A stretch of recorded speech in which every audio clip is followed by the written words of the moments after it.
నిజంగా ప్రజలు ఇది వింటంటే నరనరాలు ఆగ్రహంతో కదిలిపోతున్నటువంటి పరిస్థితి ఉంది. నందిని డైరీని 50 సంవత్సరాలకు ఇస్తున్నటువంటి నెయ్యిని పక్కన పెట్టి 2023 ఫిబ్రవరిలో కొత్త టెండర్లు పిలిచారు. 400 రూపాయలకి నందిని ఇస్తుంటే 320 రూపాయలకి టెండర్స్ని ఖరారు చేసి 5గురికి ఇచ్చారు.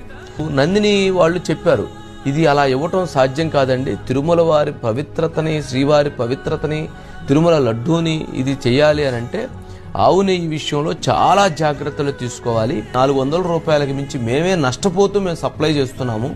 మరి 320 రూపాయలకు వాళ్ళు ఇస్తారు అని అంటే ఖచ్చితంగా అది ఎక్కడో కల్తీ జరిగేటువంటి అవకాశం ఉంది. జాగ్రత్తలు పాటించండి అని చెప్పిన ఆ నందిని డైరీ వాళ్ళకి తిరుమల మీద ఉన్నటువంటి ఒక ప్రేమతో వారు ఆ రకమైనటువంటి కమ్యూనికేషన్ని వాళ్ళు తెలియజేశారు. 5గురికి ఇస్తే అందులో వాళ్ళు సప్లై చేశారు, లడ్డూలు తయారైపోయి లడ్డూలు వచ్చేసినాయి. ఆ సందర్భంలో ఏంటి తిరుమల లడ్డు క్వాలిటీ తగ్గింది, తిరుమల లడ్డూకి ఎందుకు ఇలా అయిపోతుంది, ఎందుకు పగిలిపోతుంది, ఎందుకు దాంట్లో నాణ్యత లేదని చెప్పని మనం చాలా సందర్భాలు చర్చించుకున్నాం.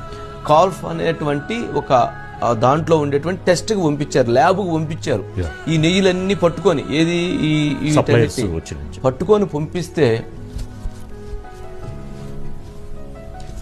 పట్టుకొని పంపిస్తే దాంట్లో వచ్చినటువంటిది ఏంటి అని అంటే దాంట్లో వాడినటువంటివి ఇవి ఒక్కసారి వాటిని వింటే ఆ టెస్ట్లో ఇగో రిపోర్ట్లు ఎన్ని రిపోర్ట్స్ ఎన్ని ల్యాబ్ రిపోర్ట్స్ చేప నూనె కూడా ఇందులో వాడినట్లు స్పష్టమైంది. వీటితో పాటు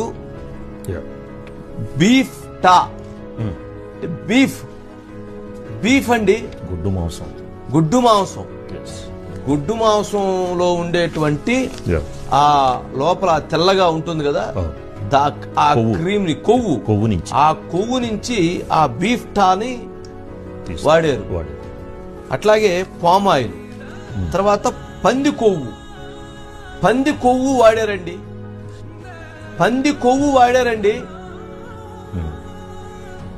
ఏ రకమైనటువంటి అది బీఫ్ కొవ్వు నుంచి బీఫ్ కొవ్వు ఈ పదార్థాన్ని దాంట్లో వాడారు, ఆ నెయ్యిలో వాడారు. ఎందుకు? దాన్ని అతి తక్కువ ధరకు వచ్చింది, అంతే కదా. పంది కొవ్వు, బీఫ్ కొవ్వు తక్కువకి వచ్చింది, ఎందుకంటే దాని విలువ తక్కువ, దాని రేటు తక్కువ. అదిగో చూడండి, ఫుల్ ప్లేట్ వేయండి, అదేంటి అదిగో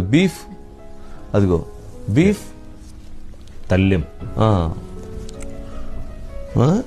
వాళ్ళు క్లియర్గా దాంట్లో అంత మెన్షన్ చేసి వాళ్ళు ఇచ్చారు. అది వచ్చారు పంది ఏందండి, పంది కొవ్వు నుంచి తీసిన ఆయిల్ తోటి కలుపుతారండి ప్రసాదానికి. ఏంటండి ఇది? ఏమనాలండి? అసలు ఎక్కడికి వెళ్తున్నామండి మనం? ప్రజలు రాళ్లతో కాదండి, రాళ్లతో కొట్టి చంపితే సరిపోదు. ఈ తప్పులు చేసినటువంటి వాళ్ళు ఎవరినైనా సరే నిజంగా ఉరి తీయాలండి, పబ్లిక్గా ఉరి తీయాల్సిందే.